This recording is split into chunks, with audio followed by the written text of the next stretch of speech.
Ozempic has torn through popular celebrities and influencers like wildfire. I'm talking about Oprah Winfrey, Sharon Osbourne, Tracy Morgan, Elon Musk, and that's just a few. A medication originally intended to treat diabetes, it was greenlit in 2021 by the FDA to help with long-term weight management, and has since become a staple in mainstream culture, which is the fancy way of saying that a lot of celebrities and influencers shot themselves up with diabetes medication to lose a lot of weight really fast, and it worked. I mean, it really worked. And now, those people are getting to the find out part about around and find out, because almost 20 lawsuits have been filed against the producers of Ozempic and other drugs similar to Ozempic. Let's break down those lawsuits and the claims in them and see if they are legit. And if you can't tell, I'm on the road today and I upload on Tuesday and Friday no matter what, even when I'm traveling, because I'm doing it for you. Gastroparesis, ileus, I don't even know if that's how you say it, intestinal blockage, gallbladder disease. No, that's not today's Connection Screw. Those are the health conditions that the lawsuits against the companies that produce Ozempic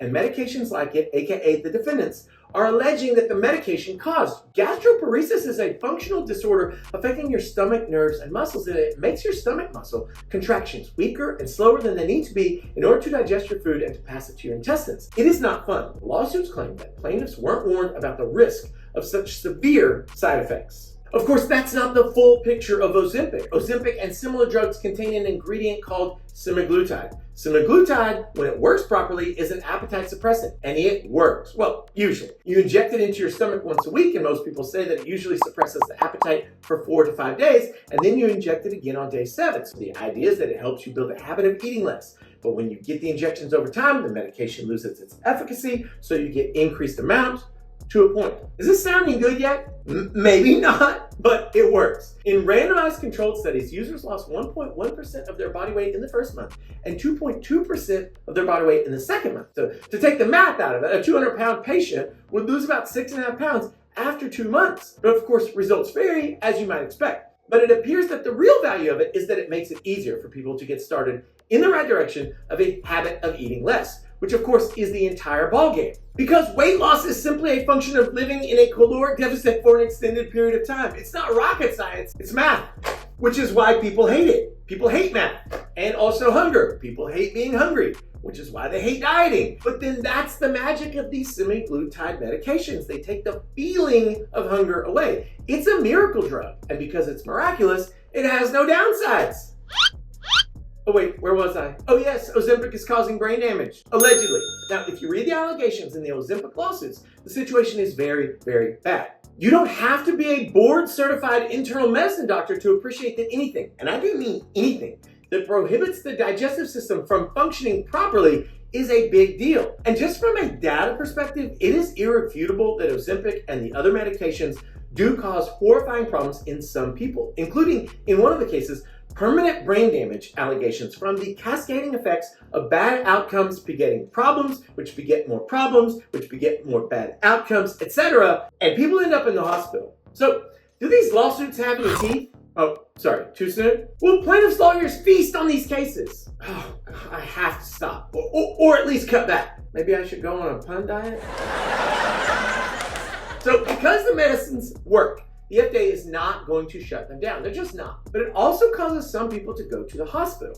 And still others have permanent, literally permanent and irreversible damage. What are we doing here? What are these lawsuits about? Do injured people have a case? And if so, how? Well, the short answer is yes. If you have been in the hospital because you were on one of these 3 medications, you can expect a payday if you have the right lawyers. And the reason has to do with the labels of the medication. Amazingly, if the medications were properly labeled, you wouldn't have a case because, as the thinking goes, if the doctors and the patients know the risk, then they can and should have access to effective medications. And to repeat, the medications work, especially if you want them to. Like, if you want new eating habits, then they can take the sting out of getting there. But then they can put, in very rare instances, problems into your life which kind of ruin them. Or maybe not ruin them, maybe less than that, put you in the hospital. But if you're one of the many thousands of people who are injured by Ozempic or Mounjaro or Wegovy, and you have developed a serious health condition which caused you to have to go to the hospital for a stay, you should definitely be looking into joining a case.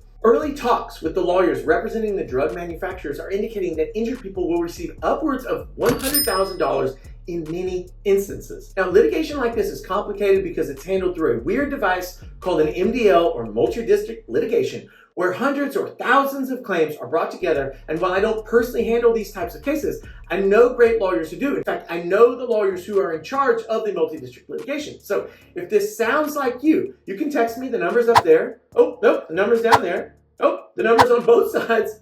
Or the links in the description. I'll connect you with the lawyers that can help. It's not going to be me, but I'm happy to make the introduction. This entire case drives home the point that I made in this video. Because so many products are sold as safe to use, but then years later we find out they have long-lasting negative side effects.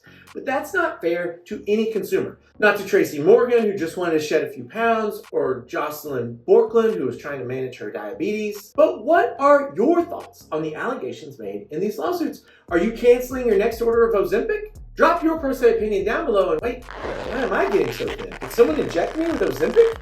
Oh no, I'm getting too small. Like and subscribe. No. Weight loss is simply the lawyers representing the judge.